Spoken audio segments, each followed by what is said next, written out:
ஹர ஹர மகாதேவா. தென்னாடுடைய சிவனே போற்றி, எந்நாட்டவர்க்கும் இறைவா போற்றி போற்றி. ஒளியான திருமேனி உமிழ்தான மிக மேவும், ஒளியான திருமேனி உமிழ்தான மிக மேவும், களியார வரும் ஆனை களல் நாளும் மறவாமல், அழியாளும் மலர் தூவும் அடியார்கள் உளமான, அடியார்கள் உளமான வெளியாகும் வலிதாய வினை கூட நினையாவே.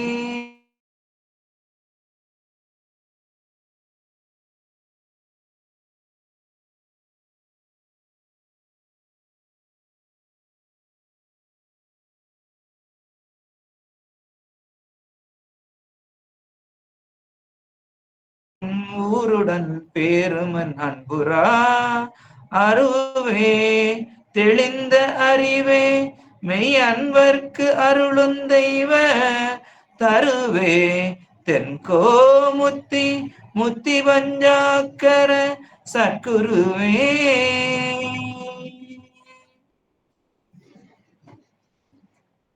திருச்சிற்றம்பலம்.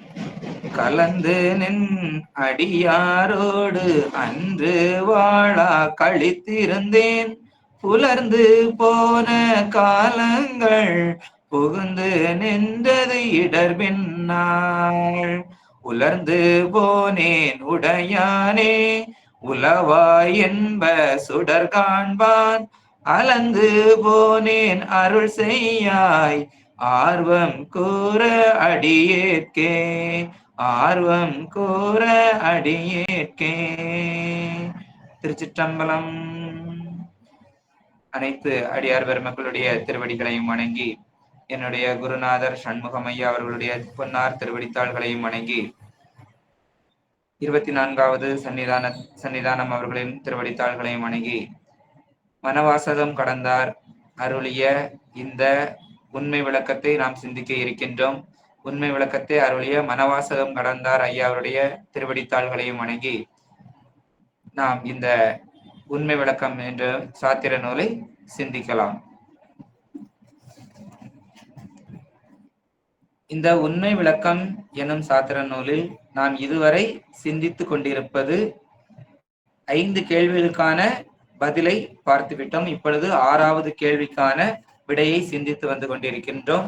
இந்த 6வது கேள்விக்கான விடை என்பது, நாம் கேள்வி என்ன என்பது முதலில் நோக்க வேண்டும். இந்த 6வது கேள்வி நாதனின் நடனத்தை பற்றிய கேள்வியாக இருக்கிறது. முதல் கேள்வியாக 6 தத்துவம் ஏது என்று கேட்டார், அதை நாம் விரிவாக பார்த்தோம். அடுத்து ஆணவம் ஏது என்று கேட்டிருந்தார் 2வது கேள்வியாக. அந்த 2வது கேள்விக்கான பதிலையும் நாம் சிந்தித்தோம். அதன் பின் மாறா வினை ஏது, வினையை பற்றிய கேள்விகளுக்கும் நாம் சிந்தனை செய்தோம். அதற்கு அடுத்ததாக நான் ஏது, இந்த ஆன்மா எப்படிப்பட்டது என்பதை கேட்டார், அதுவும் நாம் சிந்தித்தோம்.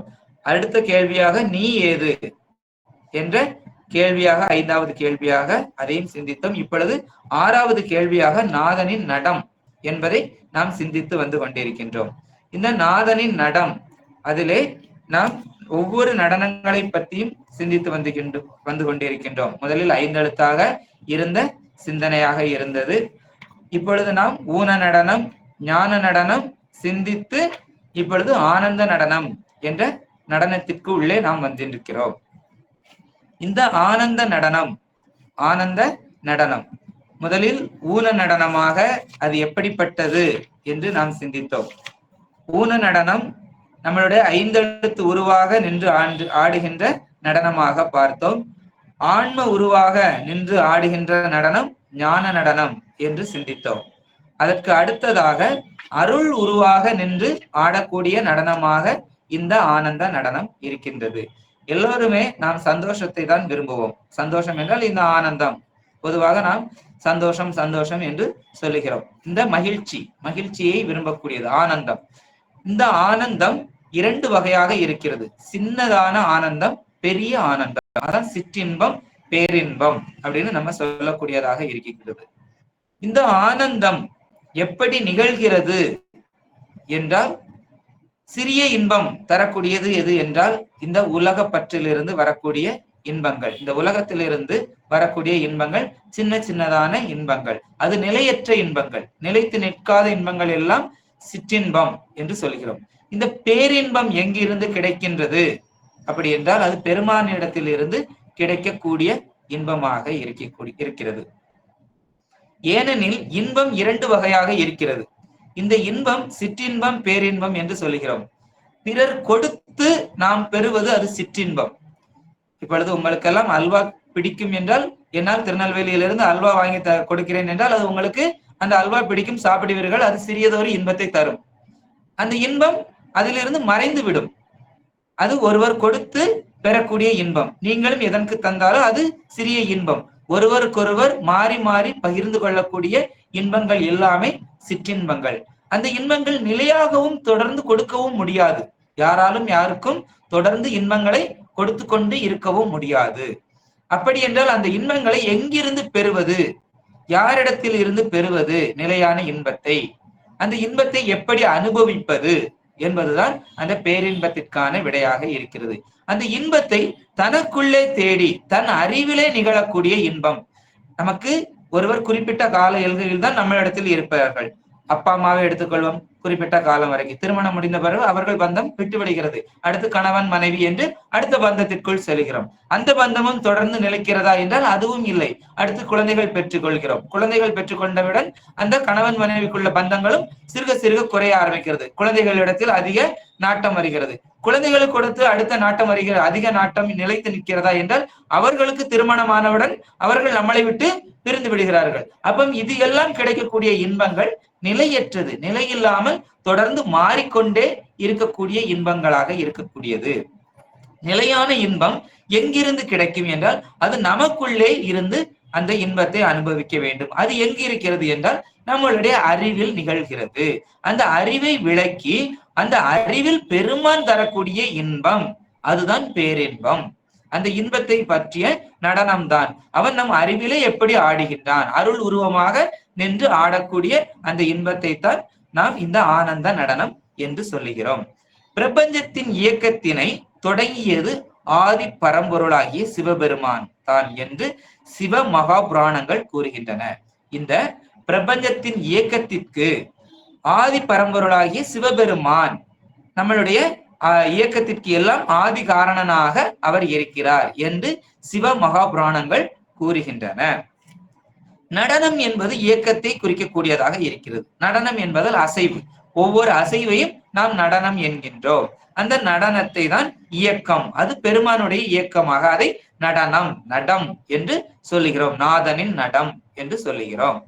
தன்னுள் ஒடுங்கி இருந்த அனைத்து உயிர்களையும் தன் ஆடலின் மூலம் உதிர்த்து உய்வித்தான். தனக்குள்ள ஒடுக்கி இருக்கிறான். சங்கார காலம் எல்லா உயிர்களும் எல்லா உலகங்களையும் தன்னுள் ஒடுக்கி இருக்கக்கூடியதை அதை உயிர்ப்பிக்கிறான், அதை வெளிப்படுத்துகிறான், அதற்கு காரியப்படுத்துகிறான். காரணத்திலிருந்து காரியப்படுத்துகிறான். அது படைப்பு தொழிலாக இருக்கக்கூடியது. அதற்கு என்ன தேவை? இந்த நடனம் தேவைப்படுகிறது. உலகம் உய்விக்க நடனம் ஆடியவர் சிவபெருமான். அந்த உலகத்தை உய்விப்பதற்காக ஆடியவர் தான் சிவபெருமான். ஆடல் கலைக்கு நாயகனாக விளங்கக்கூடியவர் அவர். ஆடல் கலைக்கு நாயகனாக விளங்கக்கூடியவர். ஆனந்த நடனம் என்பது தன் வலது காலை ஊன்றி இடது காலை தூக்கி வீசிய கரத்தை காலை தூக்கி வீசி ஆடிய திருக்கோலம் ஆகும். வலது காலை ஊன்றி இடது காலை தூக்கி வீசிய கரத்துடன் ஆடக்கூடிய நடனத்தை நாம் ஆனந்த நடனமாக என்று சொல்லுகிறோம். இந்த தூக்கிய இடது காலை குஞ்சிதபாதம் என்று சொல்லப்படுகிறது. அதை அந்த கணிப்பான காட்சியை, அந்த களிப்பான காட்சியை பார்ப்பதை சஞ்சித பாவங்களை நீக்கி ஆனந்தத்தை தரும். நாம் அந்த களிப்பான நடனம், களிப்பான ஆனந்தமான அந்த நடனத்தை நாம் பார்த்தாலே நம்மளுடைய சஞ்சித பாவங்கள் எல்லாம் நீங்கிவிடும், நீங்கி ஆனந்தத்தை தரும் என்று கூறப்படுகிறது. இந்த ஆனந்த தாண்டவம் மற்ற நடனங்களை காட்டிலும் மேலானதாக இருக்கிறது. மற்ற நடனங்களை காட்டிலும் ஊன நடனம், ஞான நடனம், அதை காட்டிலும் இந்த ஆனந்த நடனம் மேலானதாக இருக்கிறது. இந்த ஆனந்த தாண்டவத்தை சிதம்பரத்தில் ஆனந்தமய கோஷமாக பொன்னம்பலம் என்னும் சிற்சபையில் நடராஜர் என்னும் திருநடனம் புரிகின்றார். இதை சிதம்பரத்தில் அதை பொன்னம்பலம் பொற்சபை என்று சொல்கிறோம். அங்கிருந்து ஆனந்த நடனம் புரிகிறார். அந்த திருமேனி தான் நடராஜருடைய திருமேனியாக இருக்கின்றது. சிவபெருமான் ஆடிய ஆனந்த நடனம் தான் உலக உற்பத்திக்கு ஆதாரமாக திகழ்கின்றது. இந்த உலக உற்பத்திக்கு ஆதாரமாக திகழக்கூடியது இவருடைய நடனம், பெரும் நடனமாக இருக்கின்றது. அணுவிற்கு அணுவுளும் அண்ட சராசரங்களுக்கெங்கும் ஆனந்த கூத்தினை புரிவது நடராஜ மூர்த்தி. ஒவ்வொரு அணுவுக்குள்ளும் அணுவாக இருந்தும் அணுவுக்கு வெளியிலையும் அண்ட சராசரங்களாகவும் நின்று ஆடக்கூடியது யார் என்றால் இந்த நடராஜ மூர்த்தி ஆடுகிறார். இதில் ஊன நடனம் என்பது பஞ்சதொழில் நடனம் என்று நாம் ஏற்கனவே சிந்தித்தோம். ஊன நடனமாக பஞ்ச தொழில் 5 தொழிலை செய்யக்கூடியது. படைத்தல், காத்தல், அழித்தல், மறைத்தல், அருளல் என்று இந்த 5 தொழிலை செய்யக்கூடிய நடனமாக இருக்கிறது என்று நாம் அழகாக சிந்தித்தோம். இந்த பஞ்ச தொழிலோடு பஞ்ச பூதத்தையும் தன்னகத்தே கொண்டு ஆடுவதையும் காணலாம். நாம் அவன் பஞ்ச தொழிலை மட்டும் செய்யவில்லை, அந்த பஞ்ச பூதத்தையும் தன்னகத்தே கொண்டு ஆடுகின்றான். அது எப்படி ஆடுகின்றான் என்றால் இந்த நிலத்திலே ஆடுகின்றான். நிலம் சிதம்பரத்தில் இருக்கக்கூடியது. நிலத்தின் மேல்தான் இந்த சிதம்பரம் சபை இருக்கிறது. நிலத்திலே ஆடுகிறான். நீர் எங்கே வைத்திருக்கிறான் என்றால் அவன் தலையில் வைத்திருக்கின்றான். தலையில் கங்காதேவியை நீராக வைத்திருக்கின்றான். அக்கினியை தன் இடது கரத்தில் ஏந்தி ஆடுகின்றான்.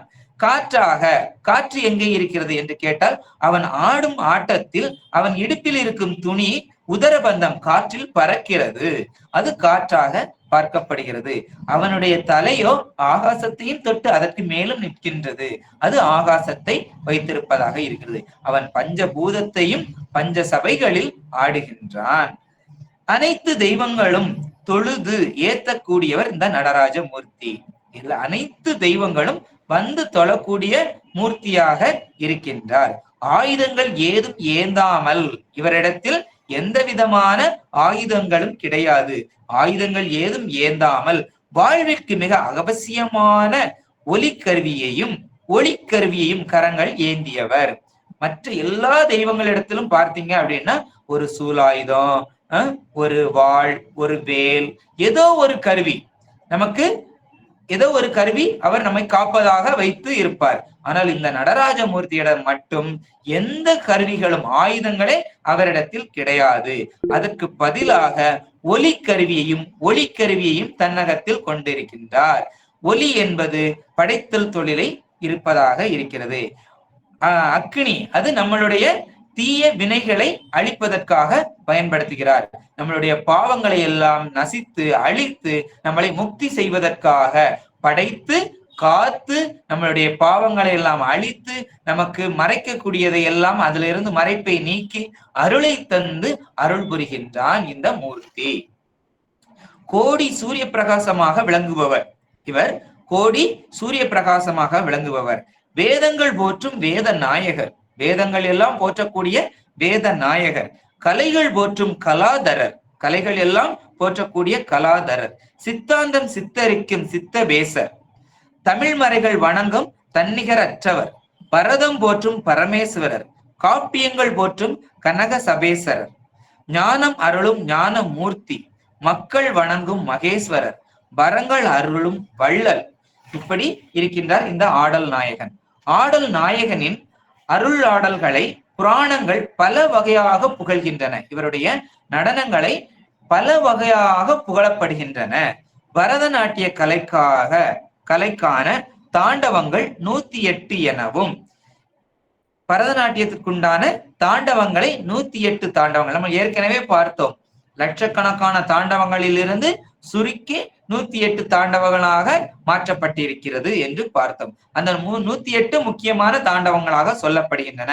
அந்த 108 தாண்டவங்களில் இருந்து நவதாண்டவங்கள் எனவும், சப்த தாண்டவங்கள் எனவும், பஞ்ச தாண்டவங்கள் எனவும் அருளாடல்களின் நிலைகளை புராணங்களில் காண முடிகிறது.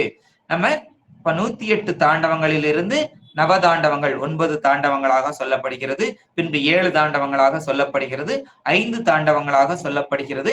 அதிலிருந்து நாம் 3 தாண்டவங்களாக ஊன நடனம், ஞான நடனம், ஆனந்த நடனம் என்று 3 தாண்டவங்களாக கூட நாம் பார்க்கின்றோம். இப்படி நிறைய நிலைகளில் தாண்டவங்களை குறித்து இந்த அருள் ஆடல்களை குறித்து சொல்லப்பட்டிருக்கின்றன. சிவபெருமானுக்கும் 5 என்ற எண்ணுக்கும் அநேக தொடர்புகள் உள்ளது. இந்த சிவபெருமானை நாம் 5 என்ற எண்ணுடன் நிறைய பொருத்தி பார்க்க முடிகிறது. சிவபெருமானுக்குரிய பிரதான மந்திரமாகிய பஞ்சாட்சரம், அதில் உள்ள எழுத்துக்கள் 5 அட்சரங்களை கொண்டது. அதனால் நாம் அதை பஞ்சாட்சரம் என்று சொல்லுகிறோம். ந ம சி வ ய, அப்படி என்றால் சி வ ய ந ம என்று நாம் பார்க்கிறோம். நடராஜர் செய்யும் தொழில்கள் 5. நடராஜ பெருமான் செய்யக்கூடிய தொழில்கள் 5ஆக இருக்கின்றன. அது பஞ்ச கிருத்தியம், 5 அப்படின்னு சொல்றோம். பஞ்சபூதங்களுக்கு அதிபதியாக அமைந்த தலங்கள் 5. இவர் பஞ்சபூதங்களுக்கு அதிபதியாக அமைந்து அந்த தலங்கள் 5ஆக இருக்கின்றன. ஆடிய சபைகள் 5. அவருடைய ஆடிய சபைகள் 5. அது என்றால் பொற்சபை, ரத்தின சபை, வெள்ளி சபை, தாமிர சபை, சித்திர சபை என 5 சபைகளாக இருக்கின்றன. சக்தி ரூபங்கள் 5ஆக இருக்கப்படுகிறது. ஆதிசக்தி, பராசக்தி, இச்சாசக்தி, ஞானாசக்தி, கிரியாசக்தி என்று 5 சக்திகளாக இருக்கின்றன. பெருமானின் திருமுகங்களாகவும் நாம் 5ஐயே சொல்லுகின்றோம். இந்த 5 என்று நாம் இத்தனை சொல்லிக் கொண்டு வருகிறோம். இதுல முக்கியமாக இந்த ஆனந்த நடன காட்சியை 5 தருணங்களில் நடத்தி இருக்கிறார் என்று நாம் சிந்திக்கலாம். அந்த 5 தருணங்கள் எந்த இடத்தில் எப்படியெல்லாம் ஆனந்த தாண்டவமாக ஆடியிருக்கிறார் என்று அந்த 5 முக்கியமான 5ஆக நாம் இப்பொழுது சிந்திக்கலாம். ஆனந்த காட்சிகளாக, ஆனந்த நடன காட்சிகளாக புராணங்களில் 5 இடங்களில் முக்கியமாக விளக்கப்பட்டிருக்கின்றன. ஆதியில் சிவபெருமான் உலகில் உள்ள அசையும் பொருள், அசையா பொருள், அதில் அடங்கிய ஒவ்வொரு அணுவையும் கூட உய்விக்க ஆனந்த நடனம் ஆடினார். அதனால் உலகம் உருவாகி அவ்வுயிர்கள் அனைத்தும் எல்லையில்லா மகிழ்ச்சி கொண்டு இயங்க ஆரம்பித்தது. இந்த உலக இயக்கத்திற்காக ஆடிய முதல் ஆட்டம் அது ஆனந்த ஆட்டமாக காணப்பெறுகிறது. இது ஆதி ஆனந்த தாண்டவம் என்று அழைக்கப்படுகிறது. அப்படி என்றால் உலகம் உய்வுற, உலகம் படைக்க, உலகத்தில் உள்ள அனைத்து ஆன்மாக்களையும் சடப்பொருள்களையும் படைத்து இயக்குவதற்காக நடனம் ஆடிய ஆடல் அது ஆதி ஆனந்த தாண்டவமாக பார்க்கப்படுகிறது. இது முதலாவதாக சொல்லப்பட்ட புராண வரலாறாக இருக்கிறது. அடுத்ததாக பெருமான் பொன்னார் மேனியனாக இருக்கிறார். சிவந்த மேனியன், பொன்னார் மேனியன், நல்ல தகதக என்று மின்னக்கூடிய மேனியனாக இருக்கிறார். பொன்னார் மேனியரான சிவபெருமான் உமை அம்பிகையை ஊடலில் ஒரு சமயம் கரிய நிறத்தினள் என பொருள் பொதிய காளி என அழைத்தார். பெருமான் பெருமாட்டியை எப்படி அழைக்கிறார்? காளி தேவி என்று அழைக்கிறார். காளி தேவி என்றால் கருமை நிறத்தினள் என்று பொதிந்து அந்த அருள், அந்த வார்த்தையை பொதிந்து சொல்கிறார். கருமை நிறமுடையவள் என்று குறிப்பாக உணர்த்தி அவளை காளி என்று அழைக்கிறாள். அம்பிகையும் பின்னொரு சமயம் காளி உருவம் கொண்டு சிவனின் ஆனந்த நடனத்தை மட்டுமல்லாது 108 நடனங்களையும் காண ஆசை கொண்டு சிவபெருமானிடத்தில் கேட்கிறாள். உங்களுடன் நான் போட்டி போட விரும்புகின்றேன், நடன போட்டி போட விரும்புகின்றேன், நீங்கள் என்னிடத்தில் போட்டி போட தயாராகுங்கள் என்று கேட்கிறாள். போட்டியில் இறுதி கட்டத்தில் சிவபெருமான் என்ன செய்கிறார்? தன்னுடைய ஊர்த்துவ தாண்டவத்தை நிகழ்த்துகிறார். அந்த ஊர்த்துவ தாண்டவம் என்பது தன்னுடைய காதில் உள்ள குண்டலத்தை கீழே விழ வைத்து அதை காலால் எடுத்து 2 விரல்களில், கால் விரல்களில் எடுத்து காலை கொண்டே தன்னுடைய காதில் பொருத்துகிறார்.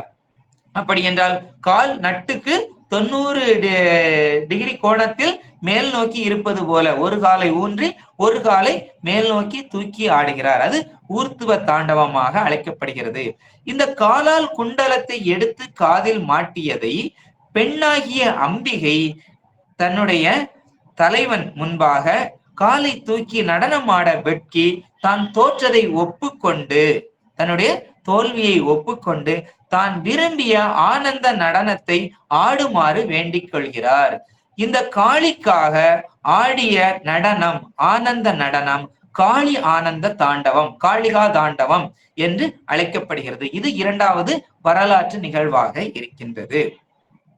அடுத்ததாக வைகுண்டத்தில் ஒரு சமயம் ஆதிசேஷன் மேல் பள்ளி கொண்டிருந்த விஷ்ணு ஆதியான ஆனந்த நடனத்தில் தானும் பங்கு கொண்டதை எண்ணி பெரும் பூரிப்பு அடைகின்றார். அவர் அந்த ஆனந்த நடனத்தில் பங்கு கொண்டதை எண்ணியே பெரும் சந்தோஷம், மகிழ்ச்சி கொள்கிறார், பூரிப்பு அடைகிறார். அதை உணர்ந்த ஆதிசேஷன் எப்படி அதை உணர்கிறார் என்றால், பெருமானுடைய அதிகமான எடை அதிகரிக்கிறது. விஷ்ணு பகவானுடைய எடை அதிகரிப்பதை இந்த ஆதிசேஷன் உணர்கிறார். எப்படி என்றால், எதற்காக உங்களுடைய எடை இப்பொழுது கூடியிருக்கிறது, என்னால் தாங்க முடியாத அளவு எடை கூடியிருக்கிறது என்று அந்த கேள்வியை கேட்கிறார். அப்படி கேட்கும் போது அந்த பூரிப்புக்குண்டான, சந்தோஷத்திற்குண்டான, மகிழ்ச்சிக்குண்டான காரணத்தை கேட்க விஷ்ணுவும் விளக்கி சொல்கிறார். தான் இதுபோல அந்த ஆதி நடனத்தை நான் கண்டேன், அதை இப்பொழுது நினைத்து பார்த்தேன், நினைத்து பார்க்கும் பொழுது அது எனக்குள் பெரும் மகிழ்ச்சியை தந்தது என்று சொல்கிறார். அதை தானும் காண வேண்டும் என்று அந்த விஷ்ணு பகவானிடத்தில் கோரிக்கை வைக்கின்றார் இந்த ஆதிசேஷன். அதை நீ பதஞ்சலியாக தில்லைக்கு சென்று அங்கு வியாக்கிரபாதருடன் கடும் தவம் புரிந்து அதன் பலனாக ஈசன் தை மாத வியாழனுடன் கூடிய பூச நட்சத்திரத்தில் ஆனந்த நடனத்தை நீ காணலாம். அச்சமயம் நீ அங்கு அந்த நடனத்தை காண முடியும் என்று ஒரு வரத்தை கொடுக்கிறார். இந்த வரம் கிடைத்தவுடன் அவர் இங்கு தில்லைக்கு வருகிறார். தில்லைக்கு வந்து வியாக்கிரபாதருடன் இருந்து கடும் தவம் புரிகிறார். கடும் தவம் புரிந்து ஆனந்த நடனம் அவருக்கு கிட்டுகின்றது. அந்த ஆனந்த நடனம் கிட்டியவுடன் பெருமான் கேட்கிறார், உங்களுக்கு என்ன வரம் வேண்டும் என்று கேட்கும் பொழுது, பதம் சலிக்காமல் தாங்கள் எப்பொழுதும் தில்லையில் பொன்னம்பலத்தில் பக்தர்களுக்காக ஆடிக்கொண்டு அருள் புரிய வேண்டும் என்று கேட்கிறார். இந்த ஆனந்த தாண்டவம் தான் இப்பொழுதும் இந்த தில்லையில் ஆனந்த நடன காட்சியாக எப்பொழுதும் நடந்து கொண்டே இருக்கின்றது. இது ஆதிசேஷன், நம்மளுக்கு ஆதிசேஷன் பதஞ்சலியாக வந்து நமக்காக அருள் கிடைத்தது. அவர் மூலமாக கிடைத்த அருளால் இந்த பொன்னம்பலத்தில் ஆனந்த நடனம் இப்பொழுதும் எப்பொழுதும் நடந்து கொண்டே இருக்கின்றது. இதுவே மகா ஆனந்த தாண்டவமாக பெயர் பெறுகிறது. இது மூன்றாவதாக விளங்கக்கூடிய வரலாற்று சிறப்பாக இருக்கின்றது. நான்காவதாக தாருகாவனம் என்னும் இடத்தில் ரிஷிகள் தங்கள் கற்று உணர்ந்த வேதத்தையே தெய்வமாக கொண்டு அகந்தையில் இருந்தனர். வேதத்தை மட்டுமே கடவுளாக சிந்திக்க ஆரம்பிக்கின்றார்கள். பெருமான் அருளியது இந்த வேதங்கள், பெருமானை மறந்து பெருமான் அருளிய வேதங்களே எங்களுக்கு போதும், அதிலே எங்களால் படைப்பு தொழிலை நிகழ்த்த முடியும், அதிலே நாங்கள் படைத்துக் கொள்கிறோம் என்று அவர்கள் அகந்தையில், கர்வத்தில் இருக்கின்றார்கள்.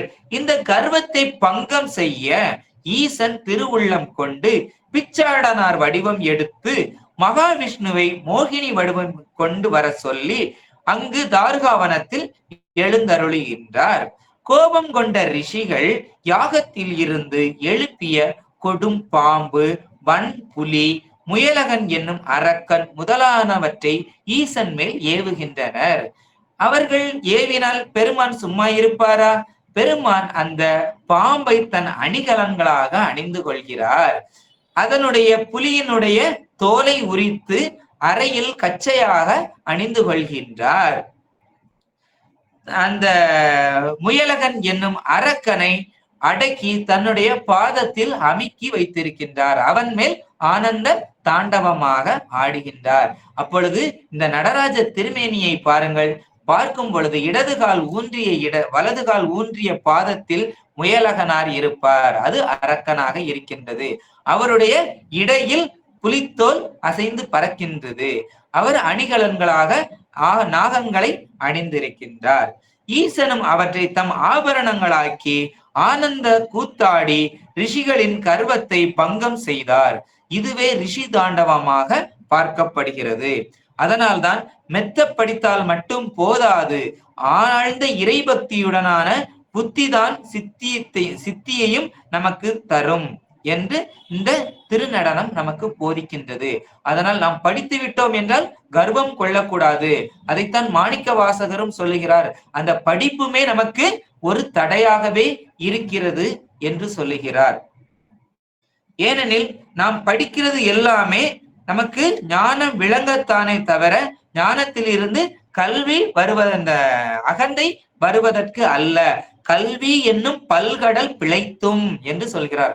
பல கடல், அது கல்வி என்கிறது பல பெரிய கடல் போன்றது, அதிலிருந்தும் தாம் பிழைத்தும் என்று சொல்கின்றார். அதையெல்லாம் ஒரு வரியிலே சொல்கிறார்.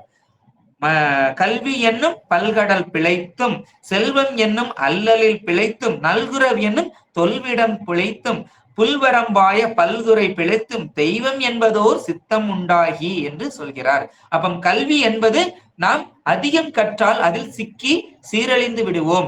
கற்க வேண்டும். எதை கற்க வேண்டும் என்றால் ஞான நூல்களை கற்க வேண்டும்.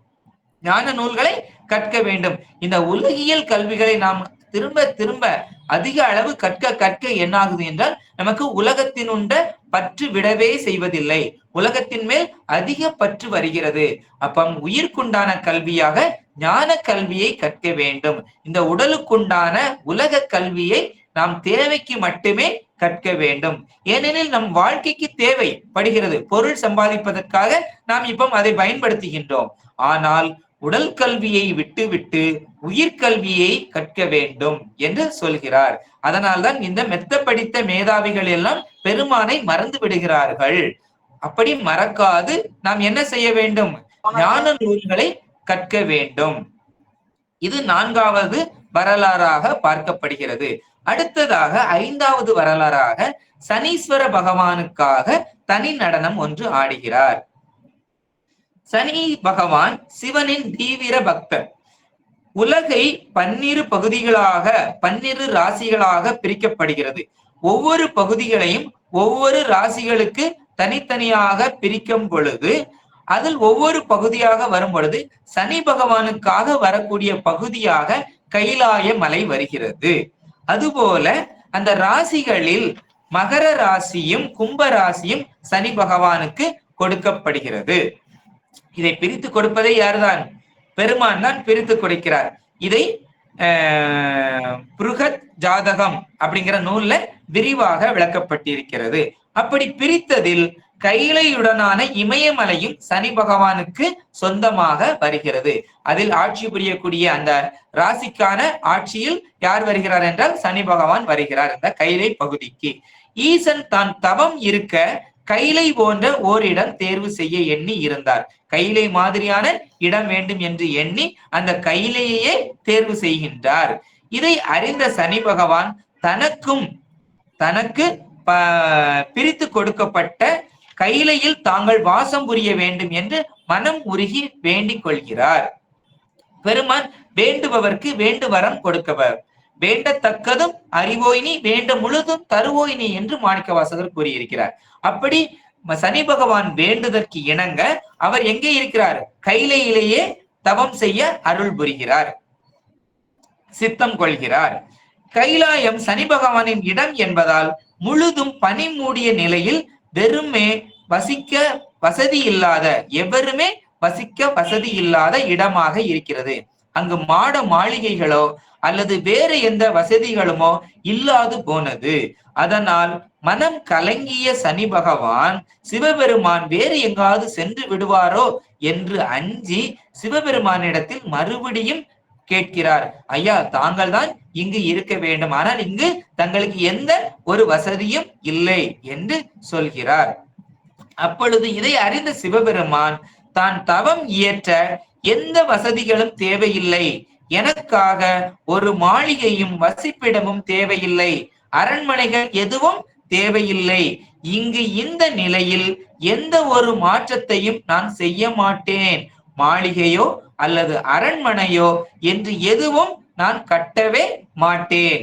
அப்படி ஏதும் நான் கட்டிப்பட்டால், அதில் ஏதும் கட்டினால் நீயே அதை இடித்து விடலாம் என்று உறுதி கூறுகிறார். அப்பொழுது சனி பகவானுக்கு சந்தோஷம் வருகிறது. ஐயா, தாங்கள் வந்து தவம் செய்யும் போது நான் எதற்கு அதை இடிக்கப் போகிறேன்? நீங்கள் எப்படி இருக்கிறீர்களோ அப்படியே அதை பயன்படுத்திக் கொள்ளுங்கள் என்று சொன்னவுடன் சிவபெருமானும் தான் கொடுத்த வாக்கிற்காக அங்கு எந்த ஒரு மாட மாளிகையோ அரண்மனையோ எதுவும் கட்டாது அந்த பரந்த வெளிநிலத்தில் தவம் புரிகிறார். தன் தவத்திற்கு கைலாயத்தை விட மேலான இடம் எதுவும் தேவையில்லை என்று அங்கேயே இருந்து தவம் செய்கிறார் என்று உறுதியும் கூறுகிறார். இப்பொழுது சனி பகவானுக்கு அதிக மகிழ்ச்சியாக இருக்கிறது. சனி பகவானுக்கோ மெத்த மகிழ்ச்சி வந்ததில் தமது இடத்தில் தவம் புரிகிறாரே என்று எண்ணி பெரும் களிப்புறுகிறார், ஆனந்தப்படுகிறார். இதன் பின்பு ஈசனுக்கு தேவிக்கும் திருமணம் நடைபெறுகிறது. தம்முடைய தேவிக்கு, பார்வதி தேவிக்கும் ஈசனுக்கும் திருமணம் நடைபெறுகிறது. பெற்றோர்கள் அளித்த சகல விதமான சீர்வரிசைகளோடு பெரும் செல்வங்களோடும் கைலாயத்தை அடைந்த பார்வதி தேவி அதிர்ச்சி அடைகிறாள். ஏனெனில் அங்கு அவள்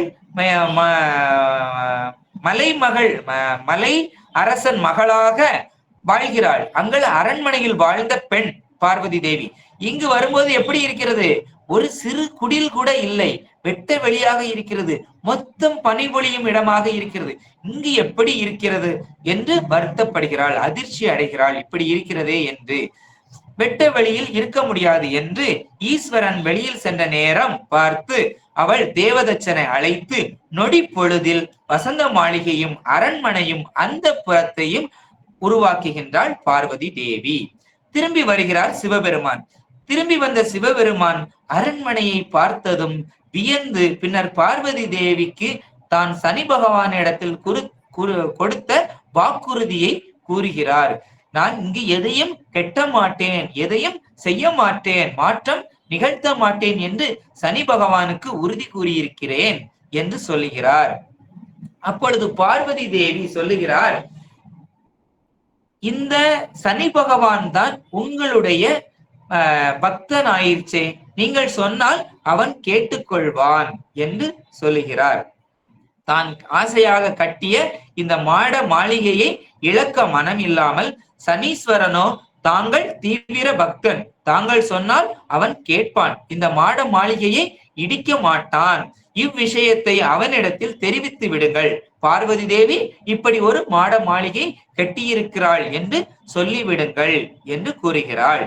சரி என்று கிளம்பிய ஈசனை பார்வதி தேவி தடுத்து, அப்படி சனீஸ்வரன் இடிக்கத்தான் வேண்டும் என்றால் அங்கிருந்தே உடுக்கை ஒலி, அதான் நாம் ஏற்கனவே பார்த்திருக்கிறோம், துடி என்று பார்த்திருக்கிறோம், அந்த துடியை ஒலி எழுப்புங்கள், நான் அமைத்த இந்த மாளிகையை நானே இடித்து விடுகிறேன் என்று கூறுகிறாள்.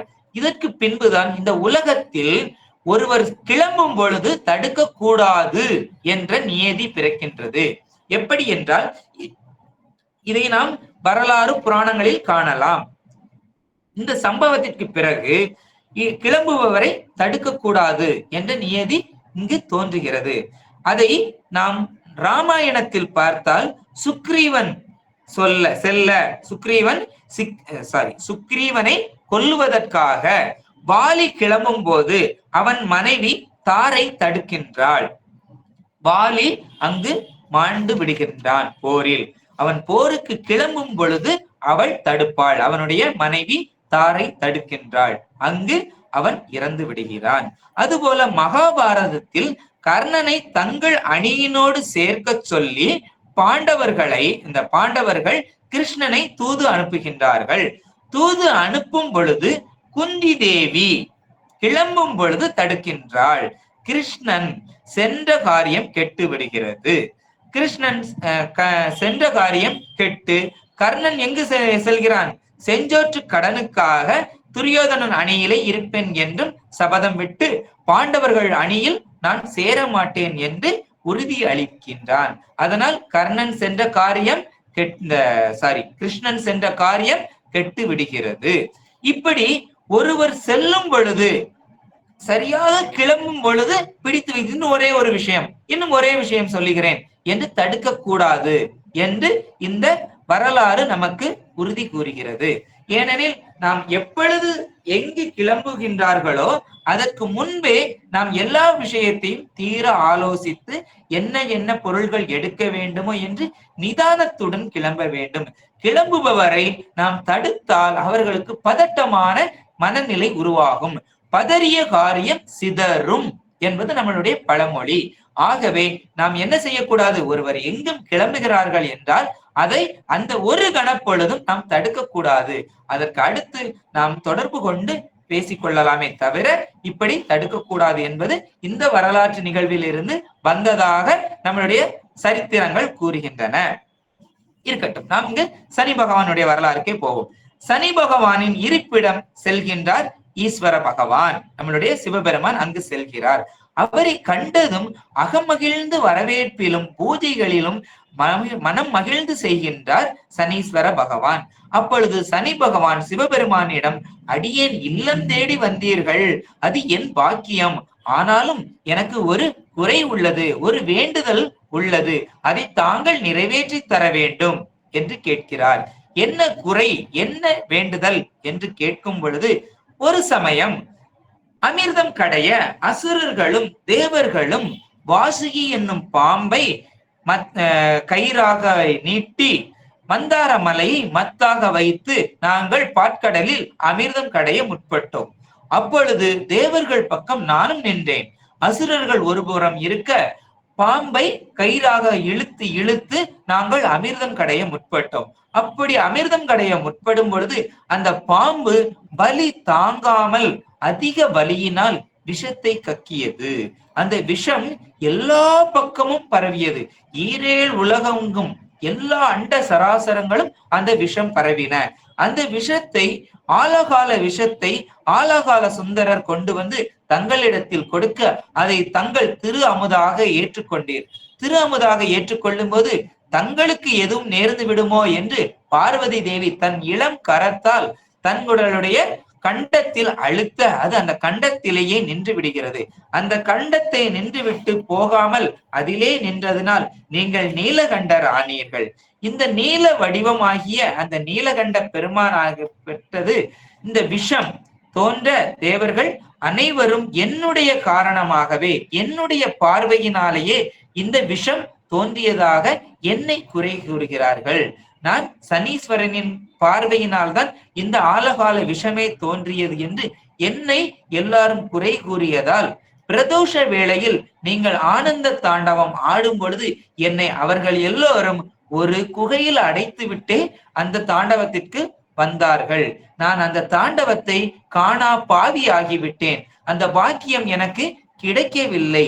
ஆனால் இப்பொழுது நீங்கள் தனியாக இருக்கின்றீர்கள், இங்கு என்னை தேடி வந்திருக்கிறீர்கள், என்னிடத்தில் இருக்கின்றீர்கள், நாம் இருவர் மட்டுமே இருக்கின்றோம்.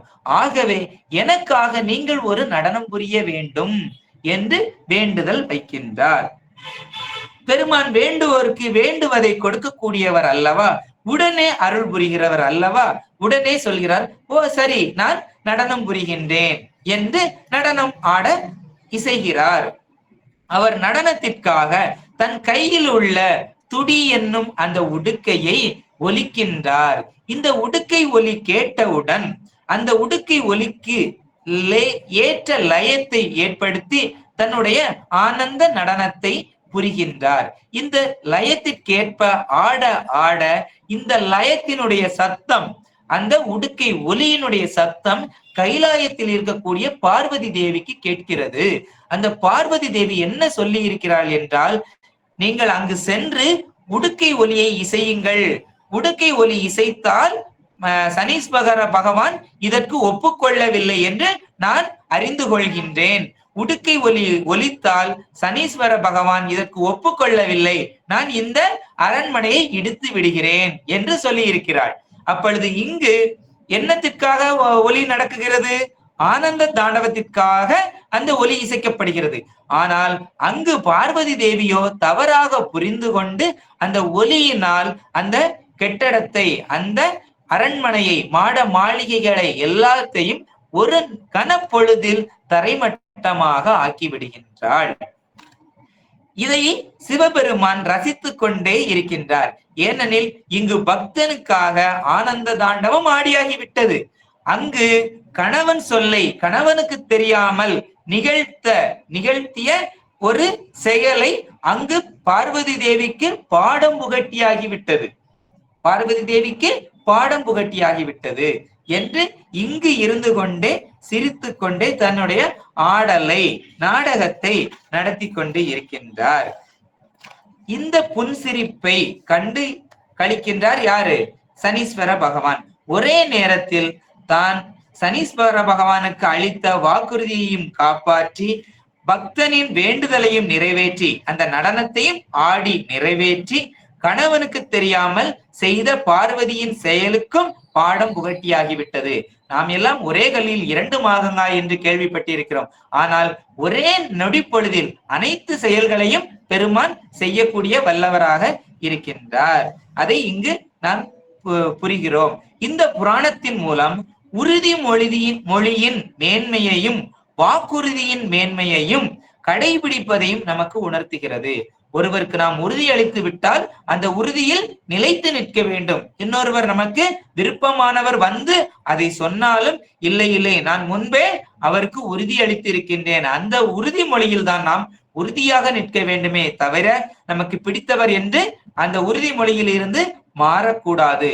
வாக்குறுதி அதை சீர்படுத்த வேண்டும், அதை நாம் செய்து காட்ட வேண்டும் என்று கடைபிடிக்க வேண்டும் என்று இந்த புராணம் நமக்கு உணர்த்துகிறது. இது 5வது வரலாறாக இங்கு நாம் காணுகின்றோம். இவ்வுலகில் பக்குவ ஆன்மாக்களுக்கு சீவன் முக்தி நிலையில் பேரானந்தத்தை இடையிறாது தருகின்ற கூத்துதான் இந்த ஆனந்த நடனம். இது 5 இடங்களில் இந்த புராணங்களில் சொல்லப்பட்டதாக வருகிறது. நாம் இதை நம்மளுடைய மனவாசகம் கடந்தார் அருளிய ஆனந்த நடனம் எப்படி இருக்கிறது என்று நாம் சிந்திக்கலாம். அந்த ஆனந்த நடனம் மோனாந்த மாமுனிவர் மும்மலத்தை மோசித்து தான் அந்தம் ஆன இடத்தே தங்கியிடும் ஆனந்தம் மொண்டு அருந்தி நின்று ஆடல் காணும் அருள் மூர்த்தியா கொண்ட திரு அம்பலத்தான் கூத்து. இது பாடலாக வருகிறது. மோனந்த மாமுனிவர் மும்மலத்தை மோசித்து தான் அந்தமான இடத்தே தங்கியிடும் ஆனந்தம் மொண்டு அருந்தி நின்று ஆடல் காணும் அருள் மூர்த்தியா கொண்ட திரு அம்பலத்தான் கூத்து.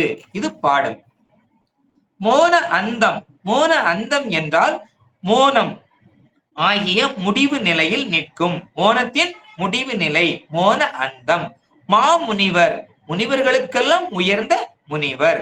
மும்மலத்தை 3 மல வாசனைகளையும் மோசித்து அறவே நீக்கி தான் யான் என்னும் செருக்கை அந்தம் ஆன இடத்து, அது அந்த யான் என்னும் செருக்கு அழிந்து முடிந்து போன நிலையில் தங்கியிடும், அங்கு விளங்கி தோன்றுகின்ற ஆனந்தம் சிவானந்தமாகிய அமுதத்தை மொண்டு அருந்த, கண்களால் மொண்டு அருந்துதல் பொருட்டு நின்று ஆடல், திருச்சிற்றம்பலத்துள் காட்சி புலனாகும்படி நின்று ஆடுதலாகிய காணும் அருள், தன் திருவருளையே காணும் மூர்த்தியாக கொண்ட வடிவமாக கொண்டு விளங்கும் திரு அம்பலத்தான் கூத்து நடராஜ பெருமான் இயற்றும் இந்த ஆனந்த திருக்கூற்றாகும் என்பது பாடலின் பொருளாக வருகிறது. அதை நாம் விரிவாக சிந்திக்கலாம். கடந்த பாடலில் நாம் ஞான நடனத்தை குறித்து சிந்தித்தோம். அந்த ஞான நடனம் என்பது என்னது என்றால், ஞானம் முதிரதான், படிப்படியாக வளர வளரதான் மோனத்திற்குள் செல்லுவோம். மோனம் என்பது செயல் குறைந்து கொண்டே வரக்கூடிய நிலை. இதைத்தான் முருகப்பெருமான் அருணகிரிநாதருக்கு சும்மா இரு சொல் அற என்று உபதேசித்தார். இந்த சும்மா இரு சொல் அற என்பது சும்மா ஒரு வேலையும் செய்யாம சும்மா உட்காருதா அப்படின்னா இல்ல. அதை 3 விதமாக நாம் சிந்திக்க வேண்டும். மோன அந்தத்தில் மோனத்தின் முடிவு நிலையில் எப்படி இருப்போம் என்றால், மௌனம், வாக்கு மௌனம், மனோ மௌனம், மோனம் என 3 நிலையாக வருகிறது. முதலில் வாக்கு மௌனம், மனோ மௌனம், மோனம் என்ற 3 வகையாக வருகிறது. இந்த பேசாமல் இருப்பது வாக்கு மௌனம். நாம் ஒன்றுமே பேசாமல், யாரிடத்திலும் பேசாமல் அமைதியாக இருப்பது அது வாக்கு மௌனம். மனதால் கூட நினைக்காமல் இருப்பது மனோ மௌனம். மனதால கூட நம்ம இங்க இருக்கிறோம், இப்ப இருந்துகிட்டு இருக்கும் போதே ஒரு கோயிலுக்கு போறோம், அந்த கோயில்ல என்ன நடக்குது, இந்த ஊர்ல என்ன நடக்குது, சொந்தக்காரங்க எப்படி இருக்கிறாங்க, அம்மா எப்படி இருக்கிறாங்க, அப்பா எப்படி இருக்கிறாங்க, பிள்ளைங்க எப்படி இருக்கிறாங்கன்னு இங்க இருந்து கொண்டே வேற இடத்தை நினைத்து கொண்டு இருக்கின்றோம். அப்படி நினைக்காமல் இருப்பது, மனதால் கூட நினைக்காமல், எந்த செயலும் மனதில் கூட செயல் நிகழக்கூடாது, அப்படி நிகழாமல் இருப்பதை மனோ மௌனம் என்கின்றோம். அறிவினால் கூட நம்ம அறிவும் செயல்படக்கூடாது. அப்ப உடலால் வரக்கூடியது இந்த பேச்சு உடலால் வராமல், மனதால் வராமல், அறிவினால் கூட வரக்கூடாது. இந்த 3 நாளும் நினையாமல் இருக்கக்கூடியதைத்தான் நாம் என்ன சொல்கிறோம், மோன அந்தத்திற்கு செல்கிறோம். அந்த அறிவினால் நிகழாமல் இருப்பதை மோனம் என்கின்றோம். அதற்கும் மேல், அதற்கும் ஒரு அந்தத்திற்கு செல்வதை மோன அந்தம் என்று சொல்கிறோம். இந்த 3ஐயும் சேர்த்துதான் கம்ச மந்திரம் என்று சொல்கிறோம். கம்ச மந்திரம் நம் வாழ்வில் சுவாசமாக இருக்கும் வாயு தேவர் மூலம் மிக முக்கியமான ஒரு வேலை செய்யப்படுகிறது. நமக்கு சுவாசம் நிகழ்கிறது இல்லையா, அது யார் மூலமாக நிகழ்கிறது, வாயு தேவன் மூலமாக நிகழ்கிறது. சுவாசம் இல்லாமல் உயிர் இல்லை.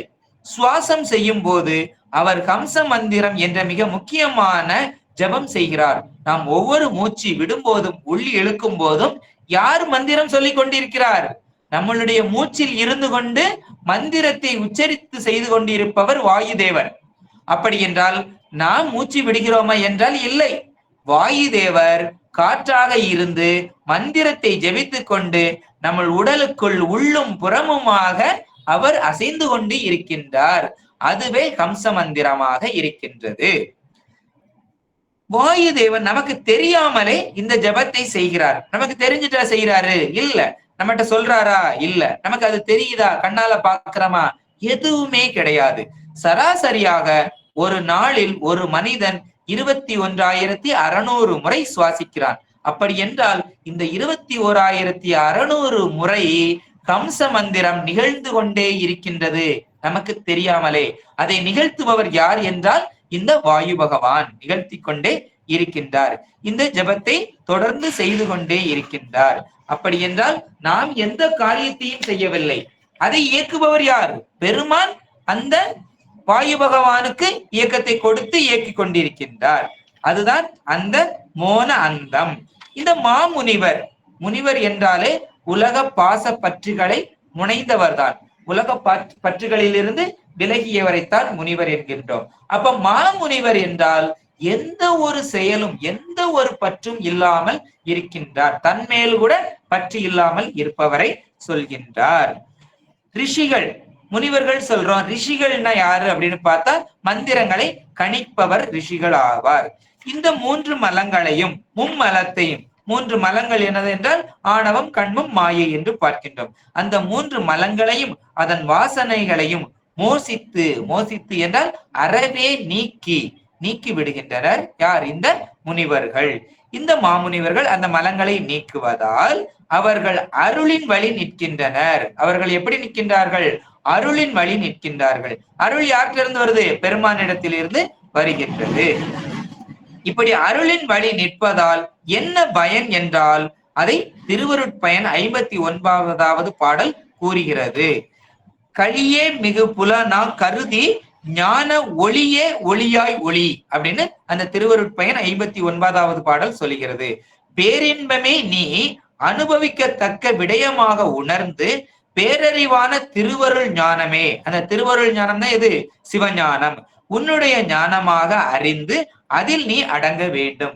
அப்படி என்றால் நாம் சிவபெருமானுக்குள், சிவஞானத்திற்குள் அடங்க வேண்டும். நம்மளுடைய இந்த சிற்றறிவு பேரறிவுக்குள் அடங்க வேண்டும். அப்படி அடங்கிவிட்டால் அந்த ஆனந்த நடனத்தை நாம் காண முடியும். தான் அந்தமான இடத்தே, அதைத்தான் சொல்கிறார், நான் என்ற வார்த்தையை சொல்லவே மாட்டார்கள் சரி, அருளாளர்கள். அதை பெருமான் சொல்லுகிறார் பாருங்கள், இருகால் குரம்பை இது நான் உடையது. இந்த உடம்பு இருந்தது அப்படின்னா அது நான் உடையது அப்படின்னு சொல்லுமா.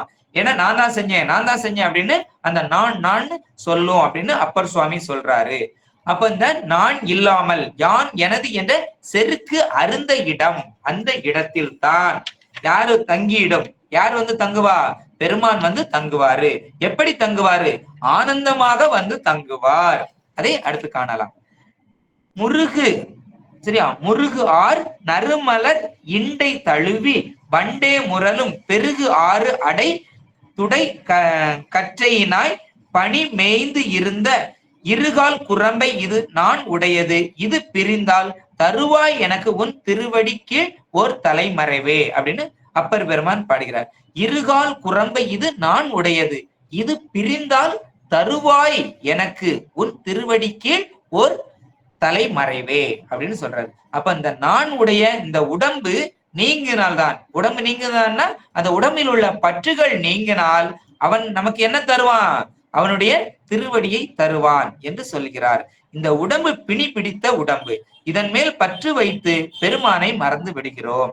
நான் என்ற இந்த இருமாப்பு விலகினால் பெருமானின் திருவடியின் கீழ் நாம் அமரலாம். அங்கு அமரலாம், தங்கியிடும், அவனுடைய திருப்பாதத்தில் தங்கியிடலாம். எல்லாம் பெருமான் செயல் என்ற பெருமான் அங்கேயே நிற்பான். நாம் பெருமான் செயல் என்று சொல்லி நாம் பழகிவிட்டோம் என்றால் நம்மிடத்தில் பெருமான் குடிபுகர வருவான். ஆனந்தம் மொண்டு அருந்த, இந்த ஆனந்தம் மொண்டு அருந்த என்பது மொள் என்பதின் வினைச்சொல். மொள் என்பதிலிருந்து மொண்டு அப்படிங்கிறது வருது.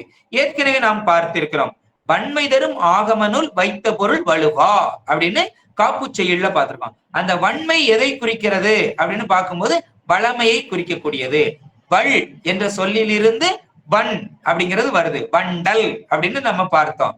அந்த வண்டல் அப்படிங்கிறது வன்மையை சொல்லக்கூடியது, வளமையை குறிப்பதாக வருகிறது. அதே போல இது மொள் என்ற சொல்லிலிருந்து மொண்டு என்று வருகிறது. இது வினை சொல்லிலிருந்து வரப்படுகிறது. இடுப்பில் குடத்தில் குடத்தோடு நீர் மொள்ள புறப்பட்டாள் அப்படிங்கிற வரிய பாய்க்கிறோம்.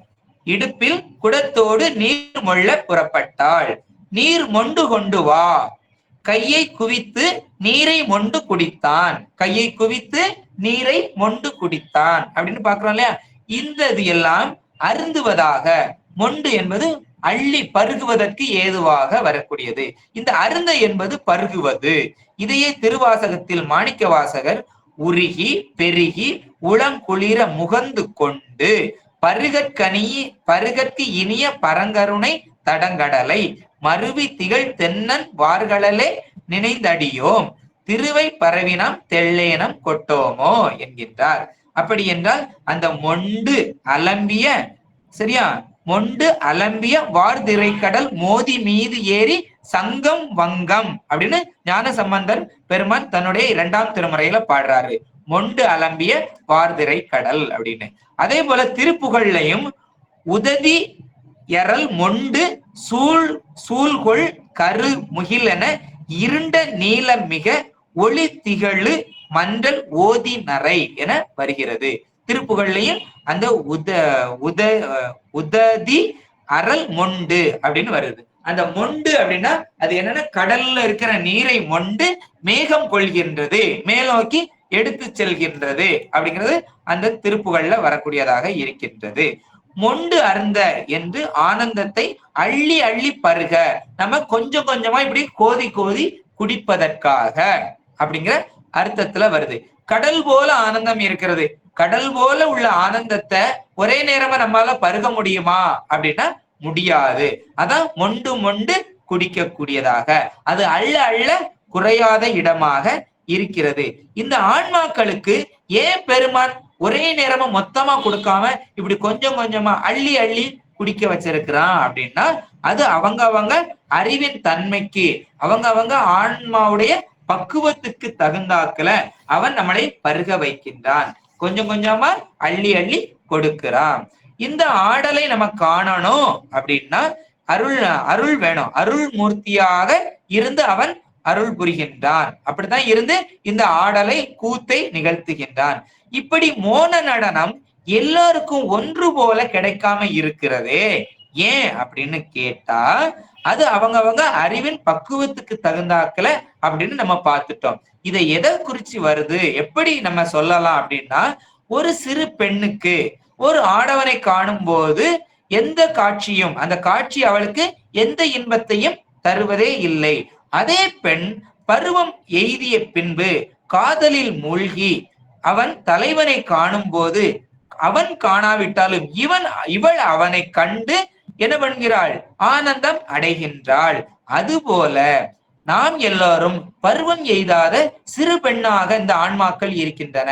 அப்படி சிறு பெண்ணாக இருக்கக்கூடிய ஆன்மாக்கள் எப்படி தன் தலைவனை கண்டால் ஆனந்தப்படும்? ஆனந்தப்படுவதற்குண்டான வாய்ப்பே இல்லை. அப்ப இந்த ஆன்மாக்கள் எல்லாம் எப்பொழுது பக்குவம் உருகிறதோ, அந்த பக்குவ நிலை அமையும் பொழுதுதான் அந்த ஆனந்தம் நமக்கு நிலைக்கும். அந்த ஆனந்தத்தை நாம் இன்புற முடியும். அந்த இன்பத்தை நாம் எங்க காணலாம் என்றால், அந்த வேட்கை இருக்க வேண்டும், இன்பத்திற்குரிய தகுதி வர வேண்டும். அப்படி இருந்தால் மட்டுமே அந்த இன்பத்தை நாம் அனுபவிக்க முடியும். ஆனால் நாம் அந்த இன்பத்திற்கு தகுதி உடையவர்களாக இருக்கிறோமா என்றால் இல்லை. அதை அருளுடைய பிள்ளையார் மெய்ஞானமாகிய, சரியா, மெய்ஞானமே ஆன திரு அம்பலத்தையும் ஆனந்த நடனத்தையும் கண்டு கும்பிட்டு கழிக்கின்றார். கண்களில் ஆனந்த கண்ணீர் பொழிகின்றார். ஆனந்த நடனமாகிய திருவை கண்களால் உண்டு அருள்கின்றார். திரு அருளை தன் கண்களால் உண்டு அருள்கின்றார். உணர்வின் நேர்பெற வரும் சிவபோகத்தை ஒளிவின்றி உருவின் கண் அணையும் ஐம்பொறி அளவிலும் எளிவர அருளினை என போற்றி அருள்கின்றார். இதை அருளுடைய பிள்ளையாருடைய அனுபவ நிலையை நாம் இங்கு கூர்ந்து கவனிக்க வேண்டும். ஏனெனில் அந்த அருள் நிலை நமக்கு வர வேண்டும். அந்த அருள் நிலை வந்தால்தான் நாம் பக்குவமாக இருக்கிறோம். சரியா? அப்படி பக்குவம் வருவதற்கு நாம் நம்மளை தகுதிப்படுத்திக் கொள்ள வேண்டும். ஏனெனில் நாம் தீட்சை எடுப்பது இல்லை, சிவபூஜை செய்வது இல்லை, எதுவுமே செய்யாமல் நம் வினை எப்படி கழியும்? அதைத்தான் சொல்லுகிறார். நம்மளுடைய மனவாசகம் கடந்தார் ஒவ்வொரு பாடலிலும் பூஜையை செய்யுங்கள், சிவ பூஜையை செய்யுங்கள், தீட்சை எடுத்து வழிபாடு செய்யுங்கள் என்றே ஒவ்வொரு இதிலும் சொல்லுகின்றார். அதை மறைமுகமாக வைத்திருக்கின்றார். புளியை நாவில் இட்டு சுவையாவிடினும், நாம் ஒரு புளியம்பழத்தை நாவல வச்சு வாயில வச்சு சுவைக்கலட்டாலும் அதை பார்த்த மாத்திரத்திலே நமக்கு எப்படி இருக்கிறது? வாயில் எச்சில் ஊறுகிறது. யாராவது சாப்பிட்டுக்கிட்டு இருக்கும்போது பார்த்தா எச்சில் ஊறுகிறது அல்லவா? அதுபோல பெருமானுடைய ஆனந்த நடனத்தை நாம் அனுபவிக்காவிட்டாலும் அந்த ஆனந்த நடனத்தை கண்டாலே போதும், நமக்கு என்ன ஆகும்? பேரின்பம் வரும் என்று இந்த பேரின்ப நடனத்திற்கான விளக்கமாக இருக்கிறது. முதலில் ஐந்தெழுத்து உருவாக ஊன நடனமாகவும், ஆன்ம உருவாக ஞான நடனமாகவும், அருள் உருவாக இந்த மோன நடனமாக ஆனந்த நடனமாகவும் ஆடிக்கொண்டு இருக்கிறார். சிறிது சிறிதாக கொடுப்பது உணர்த்துவதாகும். ஆனந்தம் பருக பருக மற்ற உணர்வுகள் குறையும்.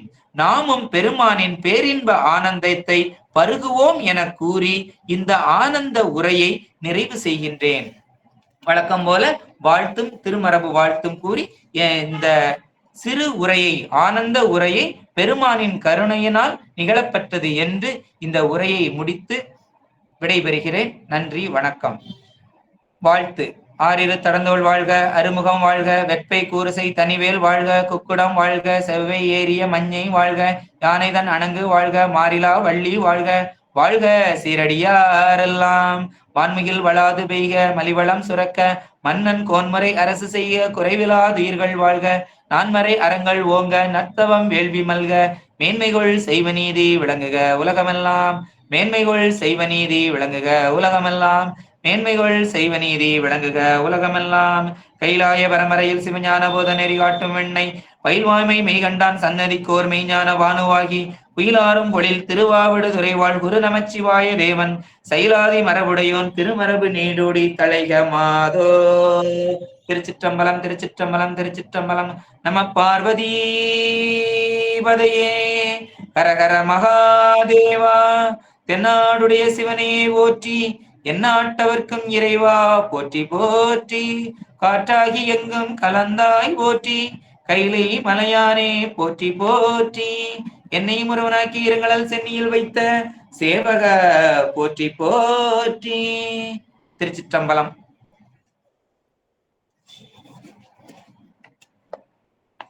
ஐயா ஆதி ஐயா.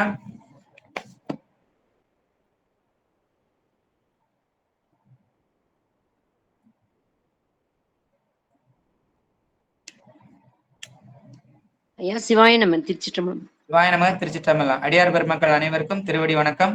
நான் விடை பெற்றுக் கொள்கிறேன். சிவாய நம. நன்றிங்க. எதுவும் சந்தேகம் இருக்குதா?